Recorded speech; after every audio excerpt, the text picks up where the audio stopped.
নারায়ণপুর গ্রামের সনাতন তাঁতির একমাত্র ছেলে অনিল। পড়াশোনায় সে খুব ভালো, কিন্তু তার যখন 12 বছর বয়স তখন সনাতন 3 দিনের জ্বরে অকালে চলে যায়। স্বামীর মৃত্যুর পর সুধা খুব কষ্ট করে তাঁত বুনে ছেলেকে পড়াশুনো শিখিয়ে মানুষ করেন। আজ তার ফাইনাল রেজাল্ট। সে এবার পরীক্ষায় খুব ভালো ফল করেছে। মা মা মা, তুমি কোথায়? কি হয়েছে বল, এত চেঁচাচ্ছিস কেন? মা, আমার রেজাল্ট বেরিয়েছে, আমি খুব ভালো ফল করেছি মা। হে ভগবান, অশেষ কৃপা তোমার। তুমি আমার সব কষ্ট ঘুচিয়ে দিলে। এবার আমিও সুব্রত দাদার মতো শহরে চাকরি করব মা, শহরে গিয়ে থাকবো। ও কি কথা বাবা, তুই শহরে কি করতে যাবি? আমাদের পরিবারের তাঁতের ব্যবসা, আমার পর তো তুই এই ব্যবসা সামলাবি। কি, এত পড়াশুনো শেখে শেষে কিনা এই তাঁতের ব্যবসা সামলাবো আমি? দেখো মা, আমি পড়াশুনো শিখছি, তাঁত চালানো হলো অশিক্ষিতের কাজ। কিন্তু বাবা, তুই শহরে চলে গেলে আমার কি হবে? আমি কি করে তোকে ছেড়ে থাকবো? কি অদ্ভুত কথা বলছো, তাহলে পড়াশুনো শেখালে কেন? আমি এখানে থেকে অশিক্ষিতের মতো তাঁত চালাতে কিছুতেই পারবো না।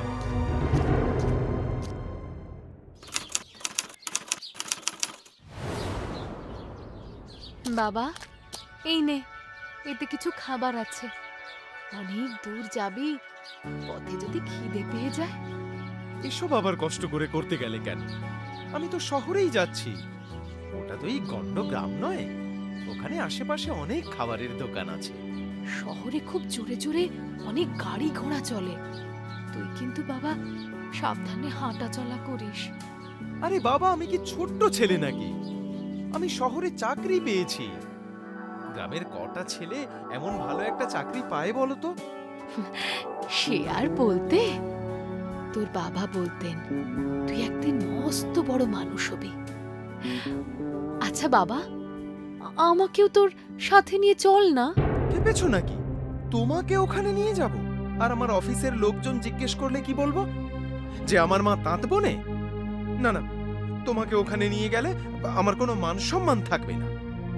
ও তাই তো, থাক বাবা, আমাকে নিয়ে যেতে হবে না।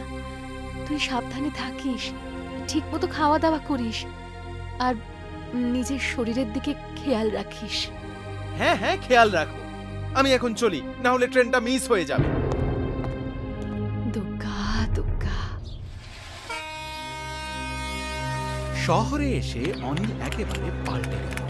অফিস, বন্ধু বান্ধব সবার মাঝে অনিল যেন অন্যরকম হয়ে গেল। সারাদিন কাজ, আর তারপর বন্ধু বান্ধবদের সাথে আড্ডা, হই হুল্লোড় এইসব নিয়েই ব্যস্ত থাকত। ওদিকে দুঃখী মা কেমন আছে সেই খোঁজ খবর সে নিত না।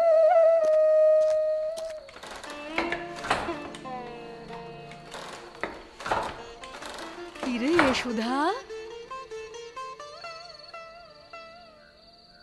নগেনের বউ বলল তোর নাকি খুব জ্বর, আর এদিকে তুই এই শরীর নিয়ে তাঁত বুনছিস। নগেনের বউয়ের এই এক বাজে স্বভাব, কারোর একটু কিছু হলেই সেটাকে এমন বাড়িয়ে বলে যে সবাই ব্যতিব্যস্ত হয়ে পড়ে। আমি ঠিকই আছি, ঠিক আছি বললেই হলো? তোর এই শরীরের অবস্থা, অনিলকে একটা খবর দি। তুমিও পারো দিদি, এই সামান্য একটু সর্দি কাশি, তার জন্য ছেলেটাকে ওই অত দূরে ব্যস্ত করে তুলবো? তুই তোর মা, ওর তো তোর শরীরের কথা জানা দরকার। না দিদি, সে এখন খুবই ব্যস্ত। আমার খবর জানলে উতলা হয়ে পড়বে। নতুন চাকরি, সে কি এখন অফিস কামাই করে আসতে পারে? থাক, তোকে আর ছেলের হয়ে কিছু বলতে হবে না। আমরা তোর ছেলের মতো অত শিক্ষিত নই, তবে আমাদের এত বোকা ভাবিস না। শহরে যাওয়ার পর থেকে আজ পর্যন্ত তোর কোনো খোঁজ নেয়নি অনিল, সে খবর কি আমরা জানি না? যাই হোক, আমি বাড়ি গিয়ে ওষুধ পাঠিয়ে দিচ্ছি, ঠিক মতো খেয়ে নিস।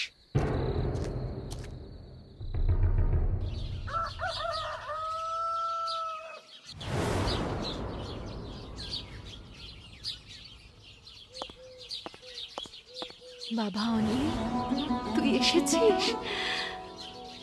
কতদিন পর তোকে দেখলাম, কত রোগা হয়ে গেছিস। আয় বাবা, ঘরে আয়। আমি আর শহরে ফিরবো না, আর আমাকে ওখানে যেতে হবে না। কেন? কি হয়েছে ওখানে? আমার চাকরিটা আর নেই মা।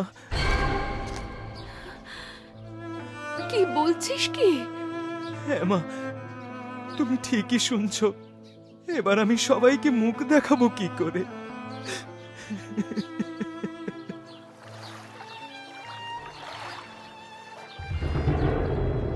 এরপর থেকে অনিল বেশ মনমরা হয়ে বাড়িতে শুধু বসে থাকত।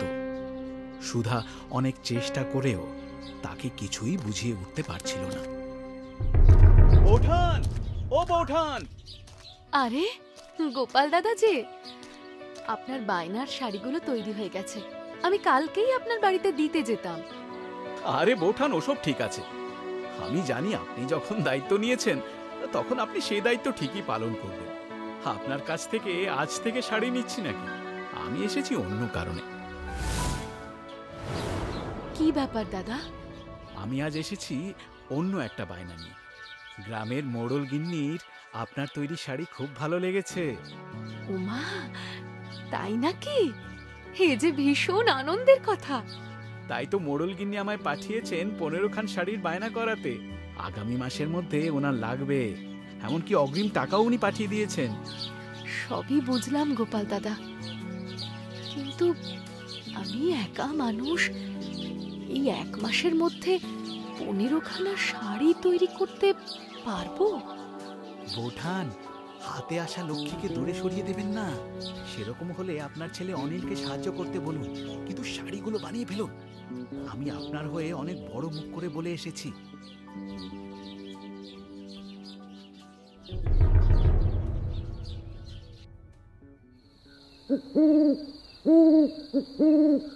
মা ডেকেছিলে? হ্যাঁ রে, দরজার ওপারে দাঁড়িয়ে তো সবই শুনতে পেলি। এতগুলো শাড়ির বায়না, তাও আবার মোড়ল গিন্নির। কিন্তু আমি একা মানুষ, কি করে করব বল? যদি তুই একটু আমাকে সাহায্য করে দিস। কি বললে? পড়াশুনো শিখে আমি এখন তোমার সাথে তাঁত চালাবো? তুমি এটা ভাবলে কি করে মা? বাবা, কোনো কাজই তো ছোট নয়, আর যে কাজ করে সৎভাবে উপার্জন করা যায় সে কাজকে তো কখনোই ছোট ভাবতে নেই। কিন্তু লোকে কি বলবে? অনিল পড়াশুনো শিখে তাঁত চালিয়ে রোজগার করছে। লোকে কি বলবে সেটাই তোর কাছে বড় হলো? তাছাড়া এই গাঁয়ের সবাই জানে আমি এই তাঁত চালিয়েই তোকে লেখাপড়া শিখিয়েছি। এখন তো তুই ঘরেই আছিস, এই কাজটা আমার সাথে কর। পরে যখন আবার চাকরি পাবি ছেড়ে দিবি। কিন্তু আমি যে তাঁত বুনতে জানি না। আমি কি করতে আছি? আমি তোকে সব শিখিয়ে দেব।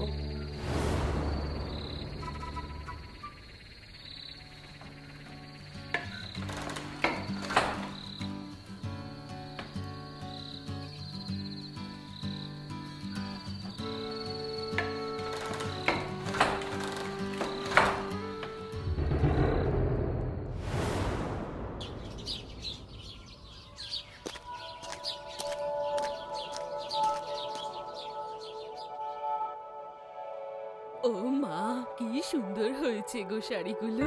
তোমার মাকে বলো আমি খুব খুশি।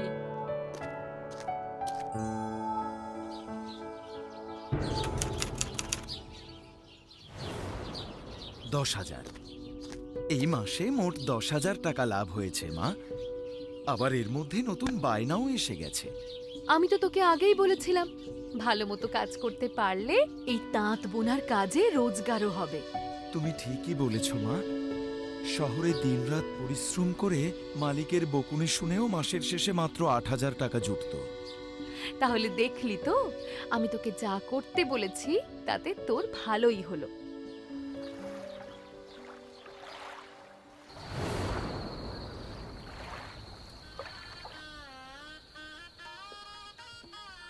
দেখো দিদি, দূরে ওই ভদ্রমহিলাকে দেখতে পাচ্ছ? ওনার শাড়িটা একবার দেখো, যেমন সুন্দর রং, তার ভিতর তেমন সুন্দর সুতোর কাজ। ঠিক বলেছিস তো।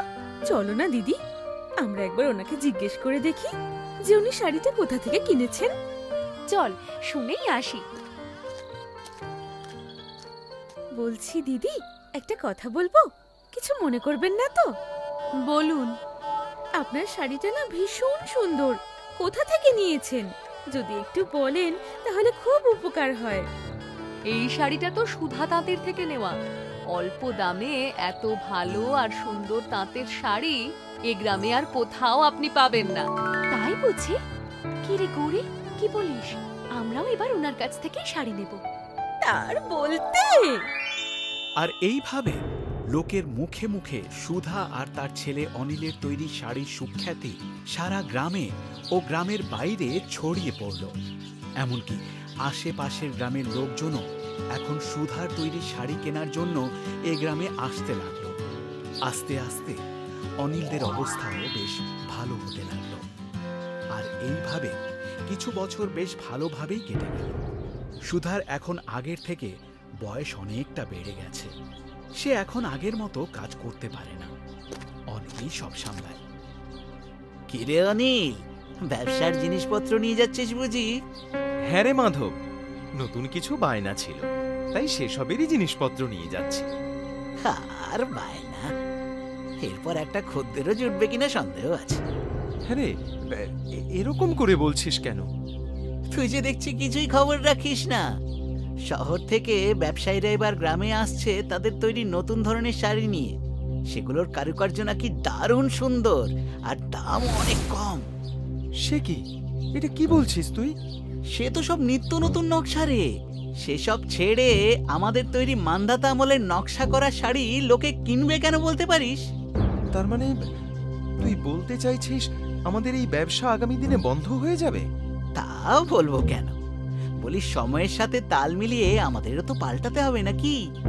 আমাদেরও নতুন নকশার কাজ শিখতে হবে, তাহলেই আমরা ওদের টেক্কা দিতে পারবো। কি বলিস? হ্যাঁ, তুই একদম ঠিক বলেছিস।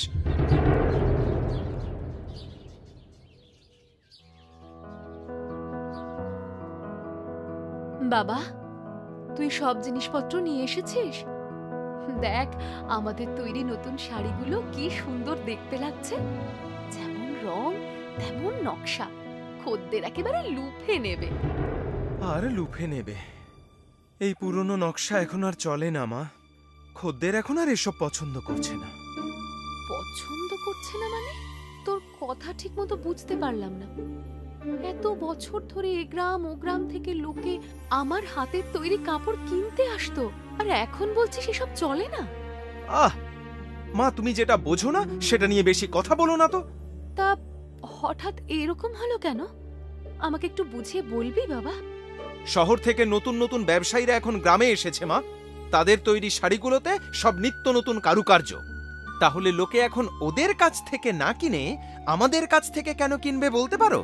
তাহলে আমাদের কি হবে? কি করব আমরা? যাই হোক, তুমি চিন্তা করো না মা। এবার যা করার আমিই করব। তোমার বয়স হয়েছে, এখন থেকে তুমি শুধু বিশ্রাম করবে। কি বলছিস তুই? না না, আমার বিশ্রামের দরকার নেই। মা, তোমাকে যা বলছি তুমি তাই করো। তোমার কোনো কাজ করার দরকার নেই। তাছাড়া এইসব নতুন কাজ তুমি এই বয়সে করতে পারবে না। আমি এই নতুন কাজগুলো শিখে নিজেই কাপড় তৈরি করব। তারপর অনিল নতুন কারুকার্য করা শিখে নিয়ে নিজেই নতুন নতুন নকশার শাড়ি বানাতে লাগলো। আর সেসব শাড়ি বাজারে ভালো মতোই বিক্রি হতো। কিন্তু এদিকে বাড়ির তাঁত একদমই বন্ধ হয়ে পড়েছিল। আর সুধা সারাদিন বিছানায় শুয়েই থাকত। তার শরীরটাও খুব একটা ভালো থাকতো না।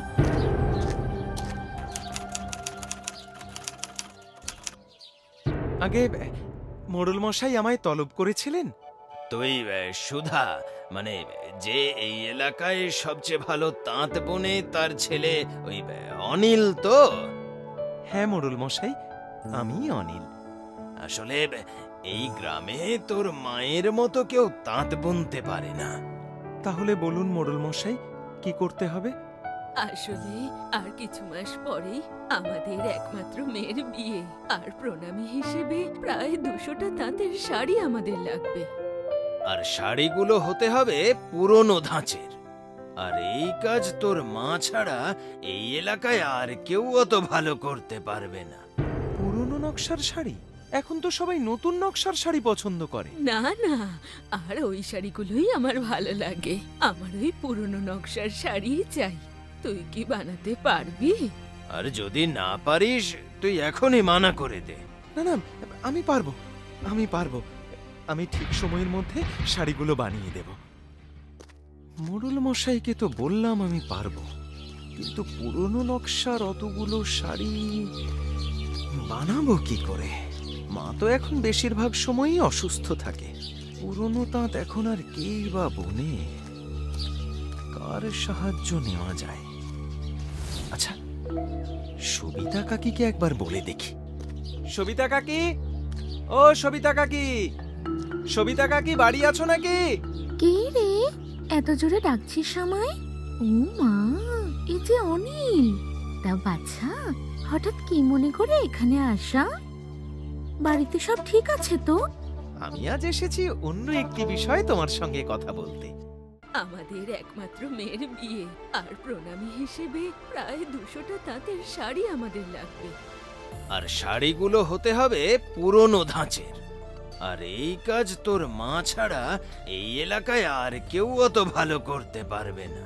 আমরা তো অশিক্ষিত মূর্খ, তুই তো অনেক লেখাপড়া শিখেছিস। তাহলে আমি যে কথাটা বুঝতে পারছি তুই বুঝতে পারলি না কেন? হ্যাঁ, এই এলাকায় এমনকি আশেপাশেও তোর মায়ের মতো এত সুন্দর তাঁত বুনতে আর কোনো মেয়ে পারে বলতো? মা, কিন্তু কাকি, মায়ের তো এখন শরীর ভালো থাকে না। কি বোকা রে তুই! তোর মায়ের শরীরে আসলে কোনো অসুখই নেই। অসুখ তো তার মনে। তাঁত বোনা তার কাছে কাজ নয়, এ তার অভ্যেস। সে কখনোই এই কাজে ভুল করতে পারে না। বয়স হয়েছে বলে মাকে বিশ্রাম করতে বলেছি, এতে আমার কি দোষ ছিল বলতে পারো? তাঁত চালাতে তার শরীরে কোনো কষ্ট হয় না, বরঞ্চ না চালাতে পারলে তাতেই তার কষ্ট হয়। তুই এত স্বার্থপর হয়ে গেছিস যে মায়ের শরীর খারাপের আসল কারণই বুঝতে পারছিস না। কাকি, তুমি এসব কি বলছো আমাকে? ঠিকই বলছি। তোকে বড় করতে মানুষটা সারা জীবন কত কষ্ট করেছে রে হতভাগা। তোর বাবা অসময়ে চলে যাওয়ার পর এই তাঁত চালিয়ে সংসারটা সামলালো। সেই মায়ের আজ যে কি কষ্ট হচ্ছে তা তুই কোনোদিনও বুঝতে পারবি না।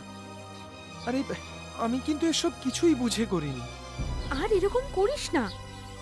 না বুঝে মাকে অনেক কষ্ট দিয়েছিস, এখন থেকে আর কষ্ট দিস না। ওকে তাঁত চালাতে দে।